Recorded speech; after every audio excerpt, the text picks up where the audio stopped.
Hello and welcome to this masterclass, Don't Write It, Build It, using 6 simple tools to build a story out of thin air in under an hour.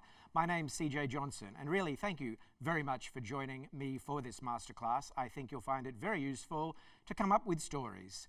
Essentially, this class is the foundation for screenwriting, but I am not going to, in the course of this simple hour, be able to teach you how to be a screenwriter.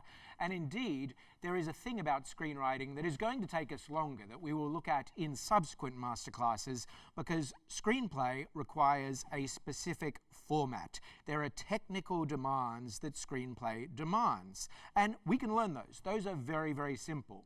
But this class is about coming up with a story idea, because I think the thing that stops most people from sitting down and writing a screenplay is not that they don't understand the format, the technique. As I say, that can be taught, just like putting 2 bricks on top of each other can be taught.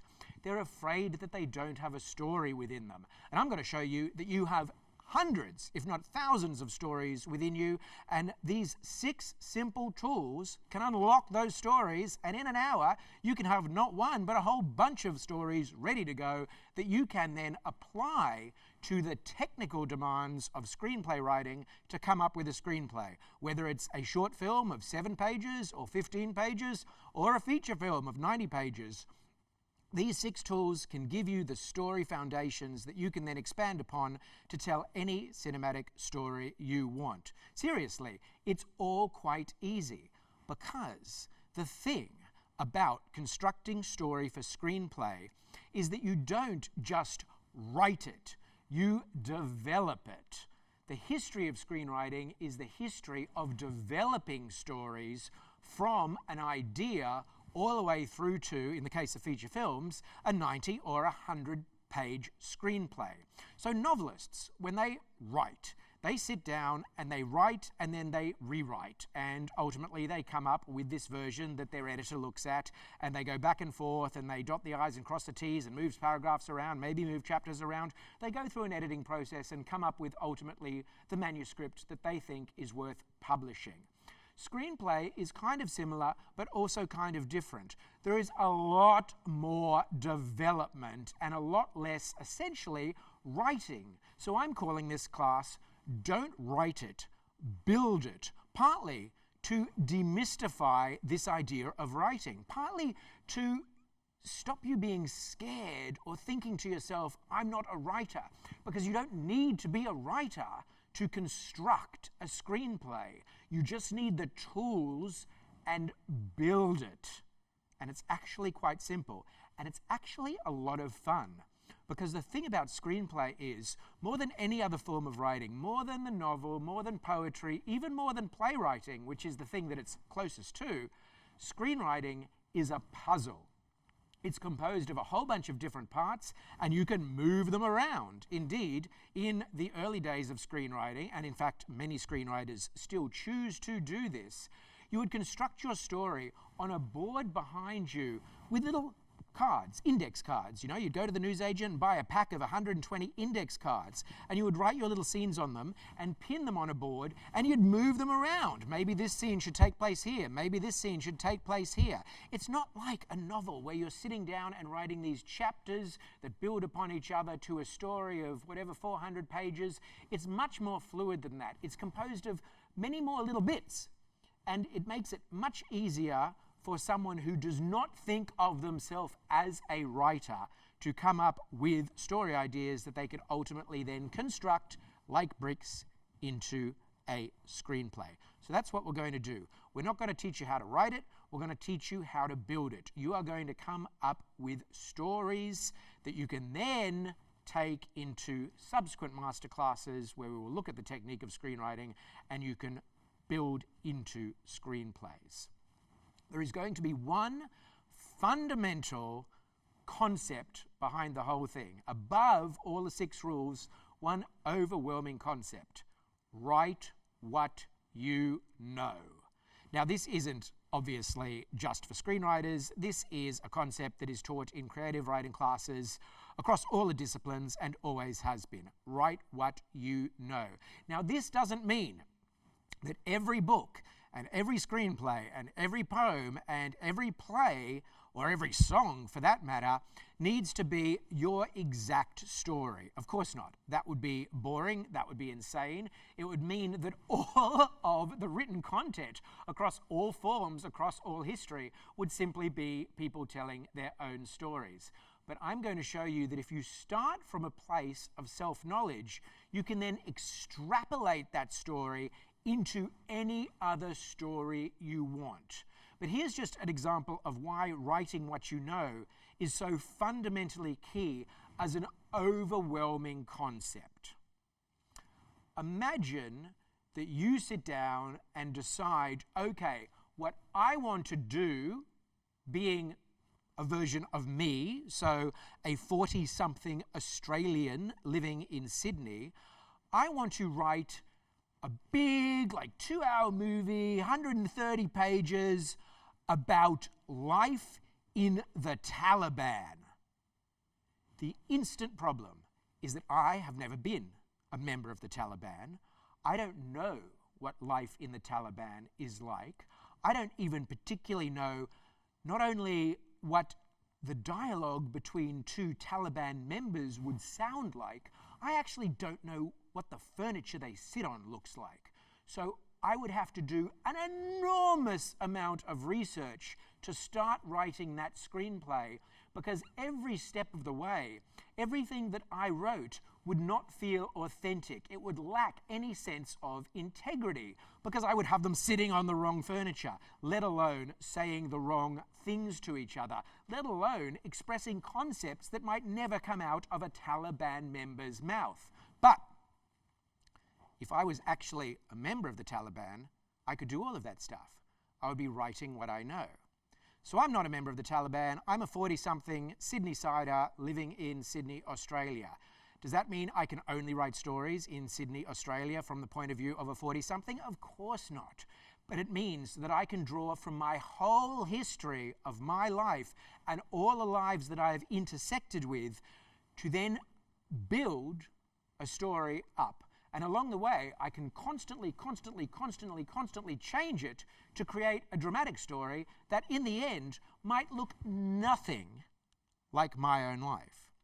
Now, there is something to be said for your first major work, your first novel, your first poem, your first play, or your first screenplay to actually be about your actual life to a degree or to some extent. Many first films, many first novels, many first albums are literally the coming-of-age story of the author. And that makes perfect sense. Let's say you are 21. It would make perfect sense for your screenplay to be about your formative years. And so many first movies are, and so many first novels are, because that is your most immediate experience, and that's what you've got going on in your brain, and that's what you can tell with authenticity and integrity. That's what you can put on the page, and you can make the dialogue ring true and the situations ring true because you've lived them, you've been there. So that does make sense in a way. But your story is not just limited to your first love affair or how you came out to your parents or how tricky it was when your brother died when you were 17. All of those are great stories. But your story could also be the story that your uncle told you about how he came to Australia from a totalitarian regime in the 1960s. That is your story because you have access to the information that is authentic and has integrity because your uncle's told you. So he can tell you the kind of ship he was on and what languages they were speaking. This is what I'm saying. When you think of your story, I say to you, write what you know, it's not just what you've literally lived, the rooms you've been in, the words you've said. It's the entirety of your lived experience. And that can mean drawing stories from other people around you, as long as you've got this access. Basically, it's all coming down to authenticity. Yes, of course, we have seen screenplays about the sinking of the Titanic. You know, there are some very good movies about the sinking of the Titanic, and there's an awful lot of research that have gone into those movies to recreate the Titanic and also recreate the way those people on the Titanic spoke to each other. But if you're getting started, you don't want to do all that research. You want to get words on the page, and the way to get words on the page is to start out with what you know. So the overwhelming concept is write what you know. And as you'll see, we'll move away from the immediacy of lived experience into far more dramatic realms very, very quickly by using our 6 simple tools. So, the first tool that you have to understand, and one you've no doubt heard of, is 3-act structure. 3-act structure is an incredibly simple concept that a lot of people are just afraid of because they hear film critics like me using the terminology of 3-act structure very, very easily, and if they don't understand it, they feel intimidated by it. So as a film critic, I might say, oh, you know, the film's pretty good, but it has 3rd-act problems. And as the reader of my criticism, you might be like, what does he mean by 3rd-act problems? I don't get it. It is so simple. Every single story has a beginning, a middle, and an end. And those are the acts of the story. A story begins, then things happen within it, and then the story draws to a conclusion. So there are 3 acts, a beginning, a middle, and an end. Now, in a feature screenplay, which is generally about 100 pages, a feature film screenplay, the first act will be about 30 pages, the second act will be about 40 pages, and the last act will be about 30 pages. So the second act of any story is a little bit longer than the first and the third acts. And when you think about telling a joke, for example, not a riddle, but a proper joke, you think about the joke begins and you set it up, and then the middle of the joke is a bit longer, and then as you drive towards the punchline, it accelerates again. That's the same structure. A joke has a 3-act structure, a beginning, a middle, and an end. And it kind of has a sharp beginning, a slightly longer middle, and then a sharp end. That is 3-act structure. Now, you could say, oh, I could tell a story that doesn't end. And I suppose you could, but then I would say to you, you're not actually telling a story. You are doing something experimental. You're in the realm of poetry or something that is outside the realms of what I am teaching in this masterclass, because I am teaching effective storytelling, and effective storytelling always has 3 acts. Every story has a beginning, a middle, and an end.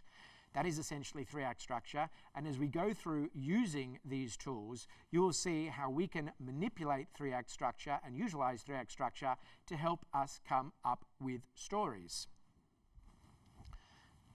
Our second tool is the concept of the protagonist and the antagonist. The protagonist is simply the subject of your story, the lead character. And the antagonist is the secondary character of your story that is in some way in opposition to your protagonist. So, in, for example, a James Bond movie, James Bond is the protagonist. He's got his mission to solve. And generally, his antagonist is a villain. And they hire a big actor, a big star, and that person plays the villain. Very clean, your protagonist and your antagonist. Any action movie, this is similar. But as you go through all the genres of filmmaking, you'll find that they all rely on protagonists and antagonists. Every story actually has a protagonist and an antagonist. So in a romantic comedy, for example, one of the characters will be our protagonist and the other one the antagonist. At the end of the romantic comedy, according to genre convention, those two will end up falling in love. Indeed, across the 3 acts, the 3-act structure of a romantic comedy, we normally, in the first act, are introduced to our protagonist who is going about their life. And then at some point, usually towards the end or towards the middle, towards the end of the first act, they will meet the antagonist and there will be some attraction. And then the second act of the story, things will develop, complications will develop that are obstacles to those two people getting together, either physically or emotionally or psychologically. Often one of them will find something out about the other one that is wrong, and so they'll think, oh, that person's not for me. Or someone will tell one of these two characters that the other person is up to this kind of no good, and somehow an obstacle will keep them apart. And generally in the third act, that obstacle will become resolved and you can careen towards a happy ending of those two getting together. Sometimes in Shakespeare's plays onwards through the early 2000s, that would result in marriage. Now, maybe not so much, but at least some form of emotional coupling. So you've got a three-act structure and you've got a protagonist and an antagonist. Now, in some, let's take straight romantic comedies just for time being, just for argument's sake. In a straight romantic comedy with a woman and a man, some romantic comedies are written with the protagonist being the female of those two. Sometimes they're written being the male of those two. But one of them is always the protagonist. One of them is always carrying the story's momentum. You could try and argue that no, this is not the case, that they are both the protagonist, but they're not. A story always has a point of entry being a protagonist, even if the levels of focus are quite small, even if the story is 55% focused on one character more than the other. But I can teach you a very simple method of how you can determine who a protagonist is in any story. I'll use a recent example. If you saw the recent remake starring Lady Gaga and Bradley Cooper of A Star is Born, you might say, I don't know who's the protagonist of that story. They are both equally weighted as far as I can tell. But I would argue that you could figure out who the protagonist or the antagonist of that story is by asking yourself which character goes through the biggest journey. So from a first act through a second act to a third act, which character has learnt the most, has gone through the greatest emotional upheaval, which gets to one of our rules. Our rule is that a story is conflict, a story has obstacles, and a story is a journey. This is all one sort of rule. And if you look at A Star is Born, I would suggest to you that the Bradley Cooper character, spoiler alert for A Star is Born, a story that's been told 4 or 5 times already over the course of cinematic history, that the Bradley Cooper character starts out as a very successful alcoholic musician, ends up as a slightly less successful alcoholic musician. He starts out the film potentially with suicidal tendencies. At the end of the film, he acts on them. So, although it's a very rich character, there is not a lot of growth from the beginning to the end for the Bradley Cooper character. Whereas the Lady Gaga character starts out as a unsuccessful, sort of at the very beginning, singer, and is not in love and has not learned a lot about life, and by the end of the film ends up as an incredibly successful singer-songwriter who has also loved and lost. She's fallen in love with the Bradley Cooper character and then lost him to suicide. And along the way, she's dealt with his addictions and dealt with all the conflicts and obstacles and problems that he is throwing in the course of her development. Her journey throughout the course of that film is huge in comparison to his. And I would argue that the Lady Gaga character in that film is the protagonist and that the Bradley Cooper character is the antagonist. Along the way of her journey, as she is moving towards greater success in her career and greater understanding of the world around her, his shenanigans, his alcoholism, his addictions are getting in her way. He is the antagonist to her protagonism. So keep that in mind. There is a protagonist in your story. If you are writing from what you know, and if you are telling your own story, very often that protagonist is you, or once you extrapolate your story, becomes a version of you. and then you identify the antagonist, who is usually a person that either you want to somehow get to know better or is really, really blocking you from achieving some sort of goal, etc., etc., etc. We'll look at this in greater depth. But it is key to remember that an antagonist does not have to be a bad guy. An antagonist does not have to be a Bond villain. An antagonist is simply the secondary character in a story that essentially acts in some form of opposition to the protagonist so that there is a story. So our next tool is stakes. S-T-A-K-E-S. High stakes and low stakes, and raising the stakes. This is my favorite tool because this one can be so easily deployed and is so fundamental in giving your story the oomph it needs. The easiest way to understand stakes as a concept is through the prism of the action movie genre. There is a film called Unstoppable, starring Denzel Washington, and it is about a train that becomes unstoppable as it's heading towards a major American city. The driver of the train has had some sort of accident, and the train has in some way been locked in full speed as it barrels toward, I think, Boston. I'm not entirely sure. Anyway, Denzel Washington and Chris Pine have to somehow stop the train. So the train is barreling towards a densely populated city and could kill all sorts of people if it hits that city. I think because it's full of some sort of agent like nitroglycerin or something that will blow up. It could kill millions and millions of people.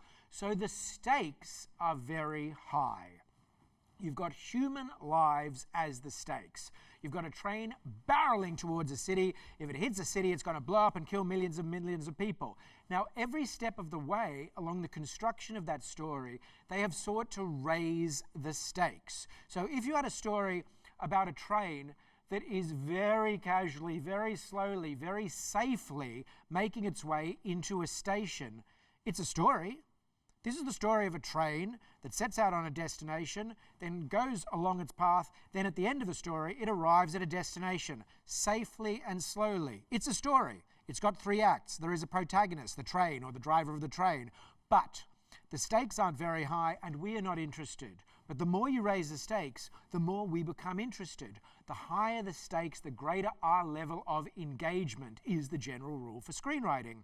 So, from our idea of a slow train slowly and safely arriving at a station, they have raised the stakes until they have Unstoppable, which is a very exciting action film. One of the ways they've raised the stakes is to make the train not arrive slowly and safely, but be barreling at top speed. They've removed the driver from the train. They've removed the idea that the train can stop. So the train can't stop. There's no driver on it. They keep raising the stakes. Then, the coup de grace. They load the train with an explosive element. So not only is that train going to smash into the station, but then it's going to blow up and kill all sorts of people. Now, they don't make it that it's going towards a country town. It's going towards a major metropolitan city. So when it blows up, more people are going to die. Each of these is a simple concept. Each of these is raising the stakes. Have the train going fast. Have the driver no longer be on the train. Have the train have no brakes. Have the train have nitroglycerin in it so it blows up. Have the city it's going to blow up have a lot of people. So instead of killing 3 people, it's going to kill 3 million people. You are raising the stakes. This does not mean that you have to write an action movie. I will show you that the stakes can be unbelievably high in the most basic, simple stories, because all stakes are relative. So in a rom-com, a romantic comedy, the stakes are usually simply love, simply that the 2 people acknowledge that they love each other, or like each other, or have some reason to be together. But for those 2 people, those stakes are monumental. Because when you fall in love with someone and decide to be with them, your entire life changes. You decide to be with that person. For you, the stakes are high. And your stakes simply need to be high for your protagonist. So, in an action movie, one raises the stakes with the amount of potential catastrophe. So you've got Unstoppable, the train, you've got a movie like Armageddon or Deep Impact where it's a meteor heading towards Earth and could kill everyone on Earth. Those are high stakes. But in a simple story, in a simple drama about two people, the stakes can be as high for those people. So in A Star is Born, Lady Gaga loses the love of her life. Her lover commits suicide and she is alone. Those are monumental stakes. Those are as high for her as the stakes are for the city that is the target of the approaching train loaded with explosive substance. That makes sense? We're going to see how all of these tools can be applied to a very, very, very basic idea and how they can be manipulated to making all sorts of stories. Couple of rules to go. The next one is milieu. It is a technical term. It is French, as many cinema phrases are, cinema being invented in France. Milieu simply means essentially the setting, but it is different to the absolute strict time and place. The milieu is the time and place, but it is also greater than that. It is the world of the film. So the milieu of A Star is Born is not simply contemporary Los Angeles, but it is also the world of the professional music industry. And that's a subtle but important difference about milieu. The milieu of a film is about its world. So in any superhero movie, the milieu is a world in which superheroes exist. In any ghost story, part of the milieu is a world in which ghosts exist. So as you can see, the milieu is greater than the simple time and place. And it's very important when you think about the milieu to think about the encompassing given set of circumstances. I am standing in a studio filming a masterclass, but the given circumstances are, the reason I'm doing that is because I can't at the moment have physical students in the room. So I'm doing the masterclass because of the given circumstances of the lockdown due to the pandemic. That is part of the milieu. Finally, one last rule, and that is theme or themes. Every story is about something. It is about its plot, but it is also really about a theme or themes. So A Star is Born is partly, as many stories are, about love. It is about addiction. It is about alcoholism. It is about the nature of fame. It is about the nature of celebrity. It is about all those things, even as it is about two people getting together and falling in love. So you've got your essential story, which is da-da-da-da-da, this happens, this happens, this happens, but what's it all mean? What's it about? That's your theme. And you can always extrapolate a theme from a story. Stories don't exist in a vacuum. There is a reason they get told, and there is something to be drawn from every single one. It doesn't have to be monumental. The theme does not have to be a global pandemic or the fate of the world or climate. And also, a theme does not have to provide an answer. You do not have to say, oh, my film or my story means this. It is simply the questions that are raised about a particular theme. So The Godfather is about all sorts of things, including crime in America and the nature of family and the nature of family responsibility and the nature of good and evil. It doesn't provide answers to those ideas. It doesn't provide answers to any questions it raises. It simply presents them for you, the viewer, to think on, to mull over.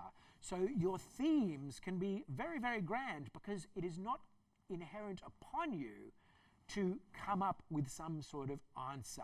We do not need to be moralists as storytellers. There doesn't need to be a moral to the story. The story just needs to be about something. And I would suggest all stories. All stories are. So, here we've got our 6 tools. Let me just go over them once again. The overwhelming concept, write what you know. And our 6 tools are the 3-act structure, beginning, middle, and end. The protagonist and antagonist, so a leading character and a secondary character that is essentially in opposition to that character in some way. The idea of conflict and obstruction and journey. So the idea that our protagonist has some sort of conflict or obstruction that they must in some way defeat to go on a journey, to some way have changed slightly, even if ever so slightly, from the person they were at the beginning of the story. Because usually, well, I would suggest in storytelling terms, always, whenever you have defeated some form of conflict or obstruction, then you have learnt something, which might be as simple as how to defeat that conflict or obstruction. Then we've got stakes. Raise the stakes. Always raise the stakes. The higher the stakes, the more our audience is invested in the story we are telling. Milieu. What is the world of the story you are telling? And finally, themes. What is the story not just about, but what is it really about? What are the themes that the story is tackling? So now I am going to come up with a very, very, very basic premise for a story, and then we're going to see how we can apply these tools to make the story one worth telling, one that I could theoretically then go away and write as a screenplay and get excited by. Now, I should just say that it is clear that the milieu of what is going on right now is that you are watching a masterclass that I have recorded because we are in the middle of a lockdown due to a global pandemic. There are going to be an enormous amount of stories coming out of the lockdowns all over the world due to this pandemic. Indeed, everything about the current situation lends itself to great storytelling. In every household around the world, there is going to be conflict going in as people are forced to live with each other 24/7. No human being should do that. Everyone gets on each other's nerves. Every single household across the entire world will have the story of the conflict that is created by forcing people, whether they're couples or families or roommates or whomever, being in such constant close contact with each other. So all those stories are out there. I'm not going to use that idea today. I am going to start from the presumption of a pre-COVID-19 world. I'm essentially going to tell a story that takes place maybe in 2019, before we arrived here, because those COVID stories will come and they're not really useful to demonstrate what I want to demonstrate, which is how a banal concept from your life can, by having my 6 simple rules applied to it, create a story that is anything but banal. That said, I will take as my starting point something that I and many people have been denied by lockdown, by the global pandemic, something so banal, which is the simple act of getting a takeaway coffee. All over the Western world, we all have been getting our takeaway coffees.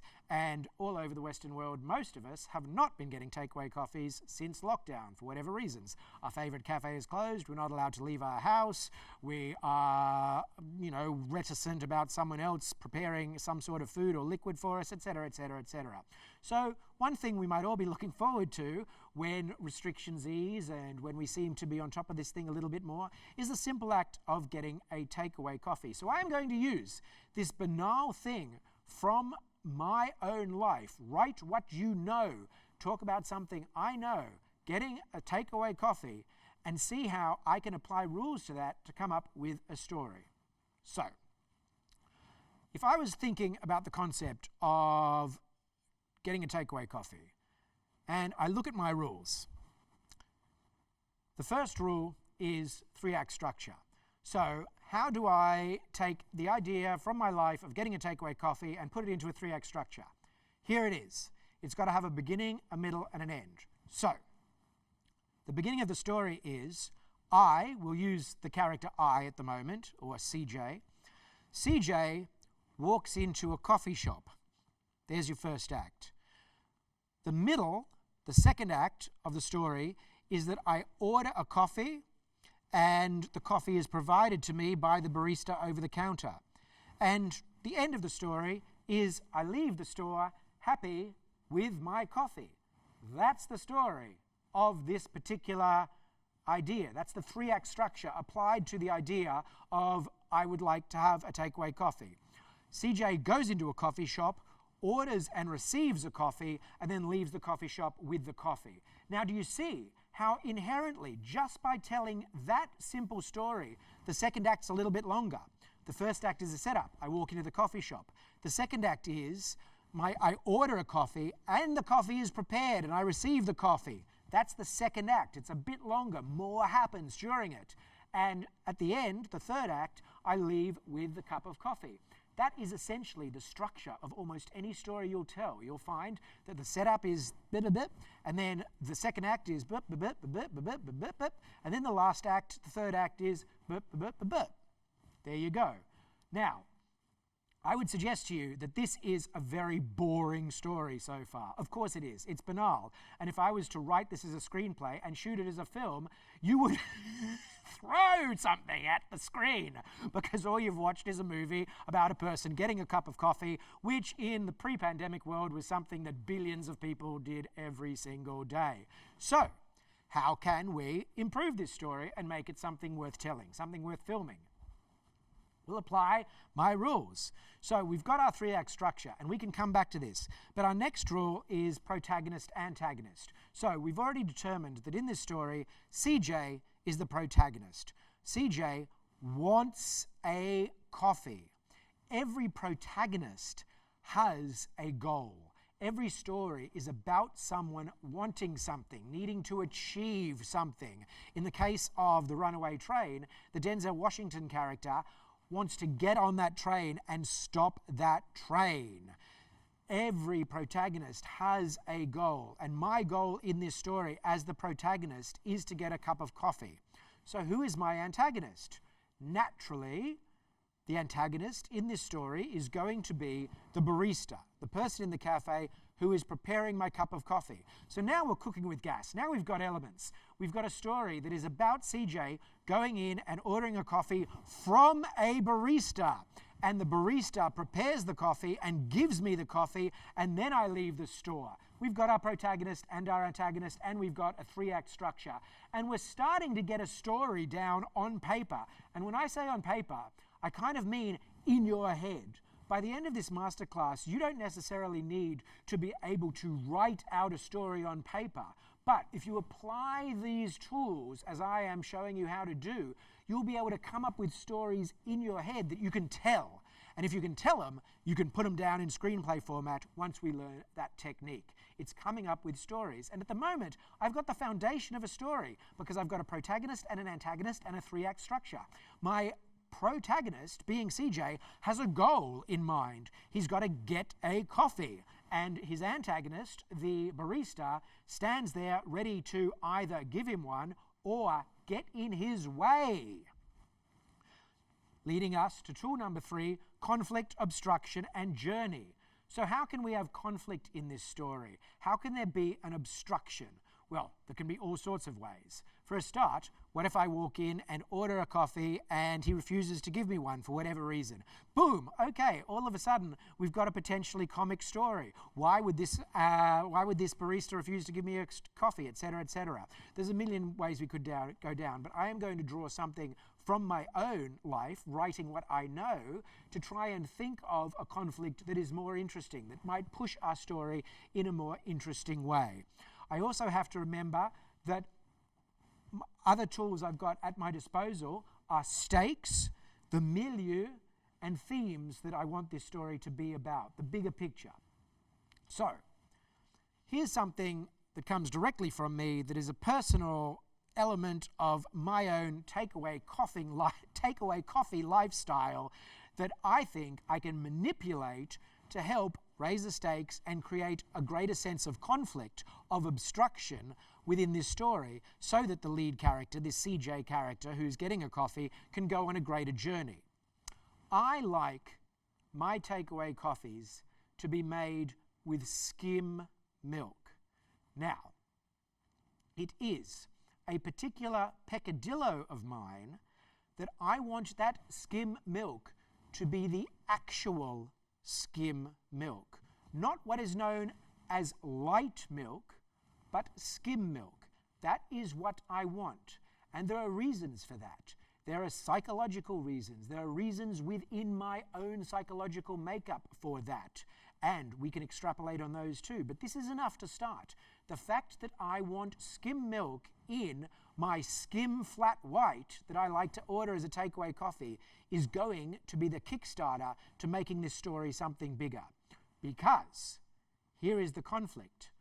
Most cafes in Sydney, I have discovered, this character, CJ, has discovered, and now we're giving them a backstory, we're giving them a foundation, we're giving them a previously shared existence. Most cafes in Sydney, when you order a skim milk flat white, or a skim flat white, or a skinny flat white, will give you not skim milk, but light white. And that is not what I, as the character, wants. So I am going into this cafe, this new cafe, a cafe I've not been to before. Aha, we're starting to build on our milieu. It's a new cafe for this character, CJ. And going into this cafe, I want a skim flat white, not a flat white made with light milk, but skim milk. And I don't know if this cafe is going to give me skim milk, or if they're going to be one of these cafes that give you light milk and say that it's skim milk. And it's important to me. It's important to me because I used to be a very large person. I used to be overweight. And now, as a person in my mid-40s, I choose not to be overweight. And part of the way I do that is I choose not to drink milk with fat in it. And for me, it's important that I have skim milk, not light milk. For me, the stakes are very high because psychologically, I think that if I start getting light milk rather than skim milk, I am going to become fat again, and that is going to make me unhappy and unhealthy. So you see, the stakes for me are big. To you, they might sound insane. Come on, it's just light milk. The fat difference between skim milk and light milk is something like 3% fat. It's not a big deal, but it is to me. The stakes are big to me. And if we start looking at the themes of this, what does that say about me, about this character, CJ? That he is perhaps obsessive, that he is perhaps overly concerned with blah, blah, blah, his weight or health or blah, blah, blah, blah, blah. And why has he become that way? What happened to him in his past when he was fatter that made him so obsessive about the fat content of his coffee? All of these things are coming into feeding the story now, to making it a richer story. And especially the stakes have gotten much higher. For me, the stakes are huge. I do not want it to be light white milk. I want it to be skim milk. So now, the barista. Let's start constructing our antagonist. I order a skim milk from the barista. And as a line of dialogue, I might say, do you use skim milk? And the barista might say to me, of course. You've ordered a skim flat white. Of course we use skim milk. And I don't believe them. And the stakes are high for me. And now we have an antagonistic relationship because I don't believe this person, this barista. I think they're going to sneak light white milk for me, not skim milk. And so when they turn around to get the milk from the fridge, I might try and see what kind of milk they're using and see if it really is skim milk or light white. Now, as you can see, there's all sorts of ways this story is now developing. I can build on this kind of thing and make it a comedy.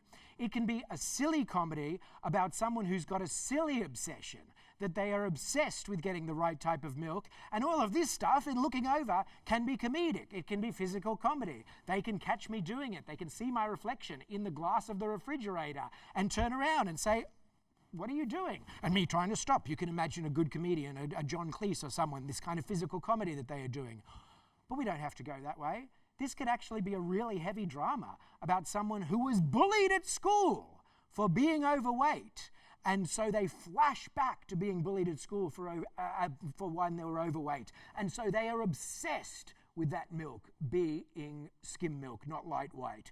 And you can go into this deep, dark psychological drama. You could go in different ways as well. This is what I'm saying. Once we start applying the tools, we then manipulate the tools and the story to go off in different directions. So we've started with something that comes from a tidbit of reality of my own life. But then we start adding to it so that by the end of it, the reality can be gone, but we've ended up with a story. So I'm not sure which way I'm going to go yet, but already I have ideas in my head. Would it be a good story about this sort of looking over the counter at this person, da-da-da-da-da-da-da-da? What if now the idea is that the reason I don't think they've got skim milk is because I changed the milieu from a cafe in Sydney to a cafe in another country? And what if my distrust of the barista is based on the fact that I'm in the other country? What if my character was racist?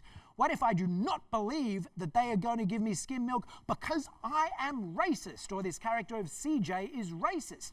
Now we're cooking with gas. Now we've got a drama about a racist person who won't trust the people that he's dealing with because they are racist. And we've got a theme, racism. Now, I might not want to make this film. I don't actually want to make a film about a person ordering a coffee who is racist and the racial interplay, but I could. I could easily do that. I have got those building blocks now to tell that story simply by applying these rules to this very basic concept. So, how else can I manipulate these rules to find a story that I want to tell?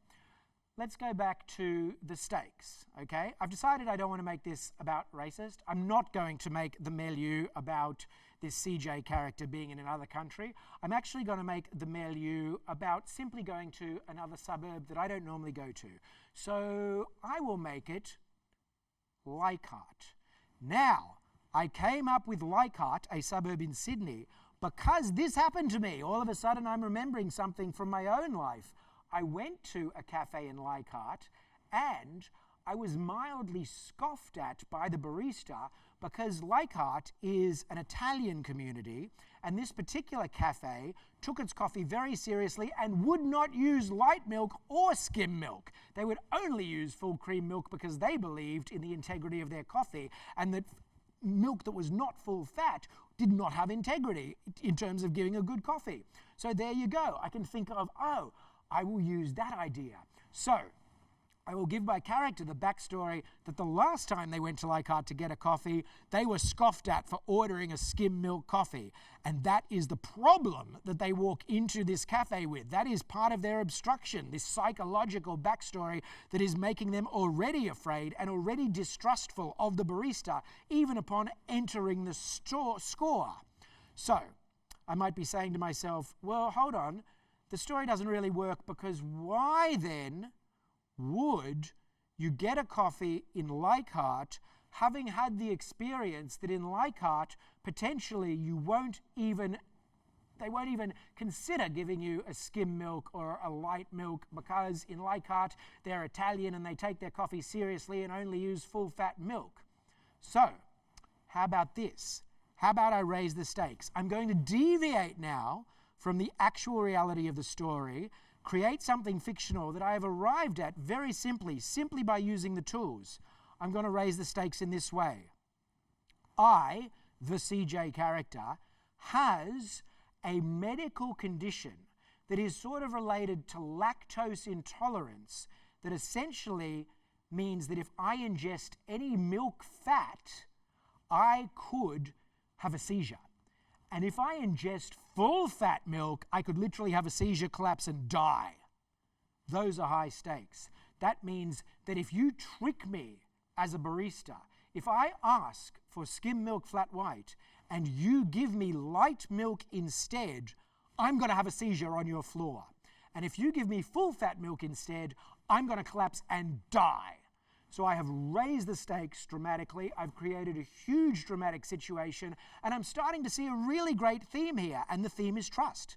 The theme is how much we trust strangers. How much do I trust the barista, and how much does the barista trust that they can get away with whatever they wish to get away with? Because what if I make the barista the kind of person who has always given light white milk instead of skim milk because they know it tastes better.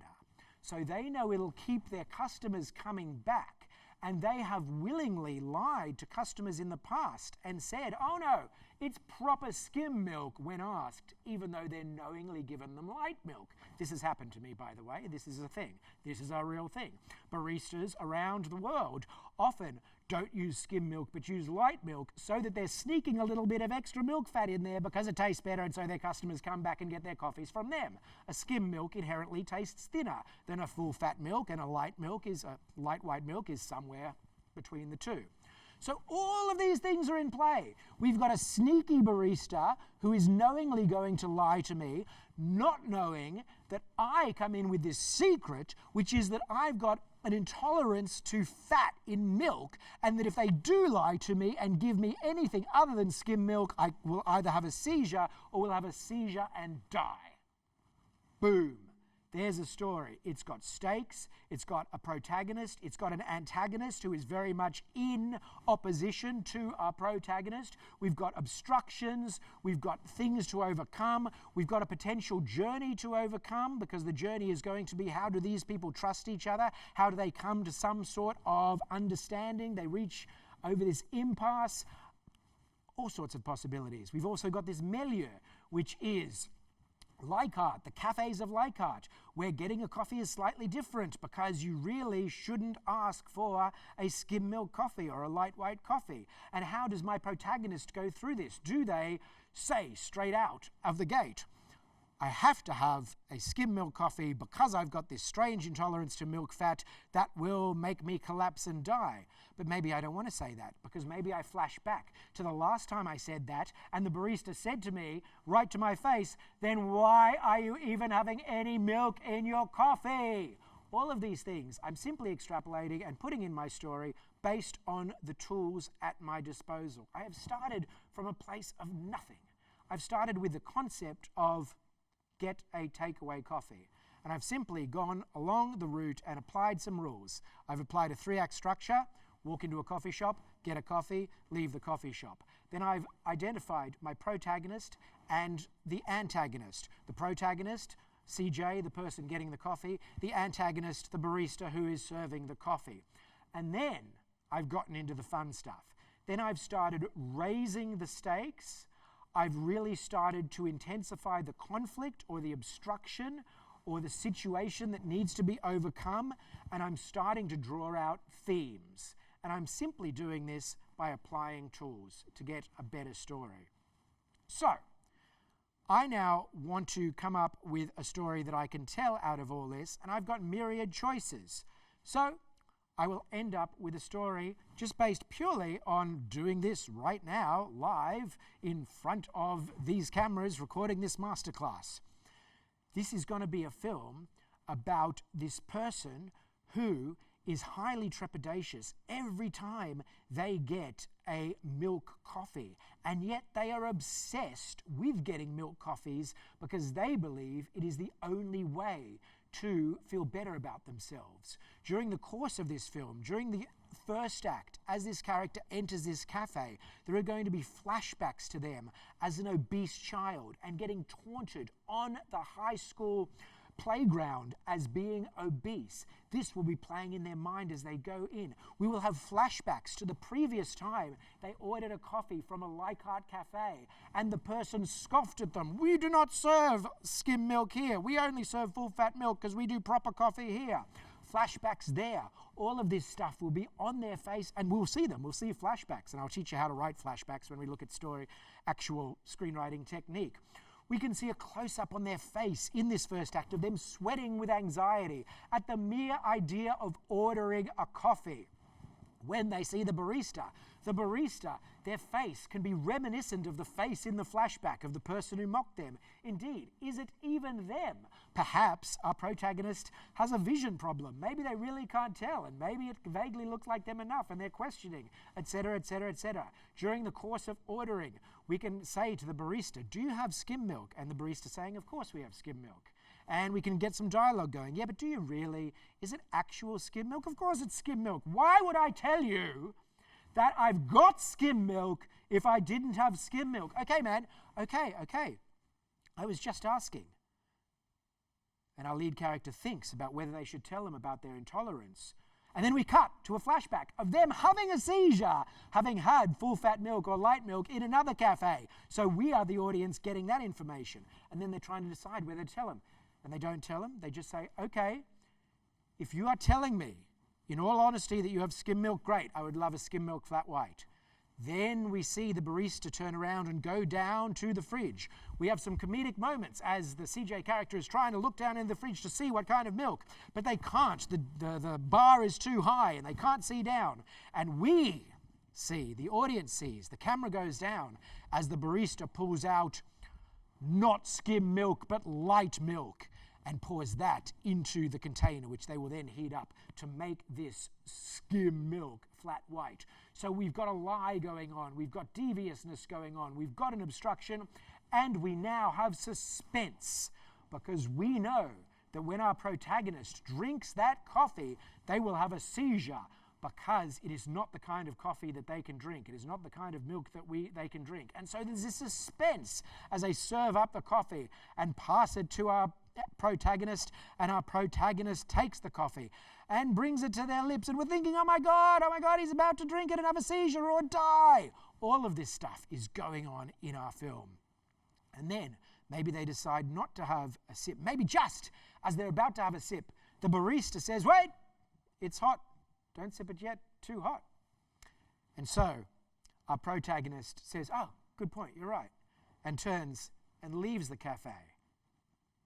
And then we roll credits, and then we say the end, and we leave the audience hanging, and we don't know whether or not our person is going to have a seizure or die because we haven't seen them actually sip the coffee. I like that. I think that is a fun short film. And I could happily now take that to the next stage and apply it to screenplay format and write that as a really enjoyable 3 to 4 minute short film that's got it all. It's got comedy, it's got suspense, it's got high stakes, it's got an interesting milieu, it's got a clear story. I reckon there are themes, there are all sorts of themes about psychological damage from the schoolyard, about how much we trust each other, about how much commercial operators get away by lying to their customers, about how much we should, as customers or as people going about in society, be open and honest with the people that we are engaging with, etc., etc., etc. All of this in a 3-minute film that all came from the idea, the simple, basic idea of get a takeaway coffee. And this is what I'm saying. You can take any idea of something that you know and apply those rules, those tools, and extrapolate a story from it quite easily. A story that you can then tell, a story that you can start seeing in your head. And then, in subsequent masterclasses, I can teach you how to actually put those things into a screenplay format. I hope you've enjoyed this masterclass on simple tools. Once again, let me just remind you, those 6 simple tools. You are starting with the basic concept of writing what you know. It doesn't necessarily mean it has to be a story that you have experienced, but it just has to be something, anything where you have the ability to construct something from this with authenticity or integrity, because you know something about the concept that you are about to start building upon. In this case, I knew something about ordering a takeaway coffee, as many, many people, billions of people do on a daily basis. You're going to apply a 3-act structure. So you are simply going to say, what is the beginning, the middle, and the end of the story of this? So in the case of getting a coffee, going into a coffee shop, ordering and receiving the coffee, and leaving the coffee shop. You are going to ask yourself, who is the protagonist and who is the antagonist? In this case, the customer and the barista. You are going to then find out the conflict, the obstructions, the thing that the protagonist needs to get past. In this case, it's this whole concept of needing desperately, psychologically, to have skim milk rather than light milk. You are then going to raise the stakes. I raise the stakes in many ways. 2 ways I raised the stakes were, 1, I gave them a deep-seated psychological backstory, which is that when they used to be an obese or overweight child, they were mocked in the schoolyard. And 2, that they have this allergy to milk fat that will give them seizures or even death if it passes their lips. Then we looked at Milieu, so I decided rather than make it my normal coffee shop, it was a coffee shop in a suburb I don't normally go to, being Leichhardt in Sydney, which is an Italian community where they take their coffee very seriously and where some of the coffee shops will not serve you light milk or skim milk because they don't want to disturb the integrity of their coffee, which contributes to the various stakes and the various obstructions and conflicts that we've already applied to our story. And finally, the themes, well, as I say, we've drawn all sorts of themes. We've drawn the themes of trauma, childhood trauma, by being obese, by being called names in the schoolyard. We've themes of trust and themes of honesty and openness, themes of complicity, themes of telling the customer the truth, themes of opening up and actually telling people the truth, being open and honest with each other, and obsession, themes of obsession, the obsessive nature of this protagonist, of still trying to drink milk coffee even though they've got this psychological hang-up about drinking milk-fat coffee and this physical need to not drink milk-fat coffee. We've got it all, and it's all come from this very simple premise by applying those 6 simple tools. So why don't you go out now and start with anything. Start with the fact that today you actually tripped a tiny little bit on the curb, or today you couldn't open your door the first time you tried and you had to try twice, or the fact that you saw a balloon in the sky, or the fact that when you went to put on your favorite blue shirt, you discovered it had a green stain, or the fact that you spilled your tea, or the fact that when you tied your shoe this morning, you thought, oh, it's time I got a new pair of shoes, or the fact that your child made you laugh about something, or the fact that you realized this morning that you had a crush on that newsreader you saw last night. Anything from your life, just take that one tidbit, apply the rules, and you can come up with a story. Thank you. Enjoy your storytelling.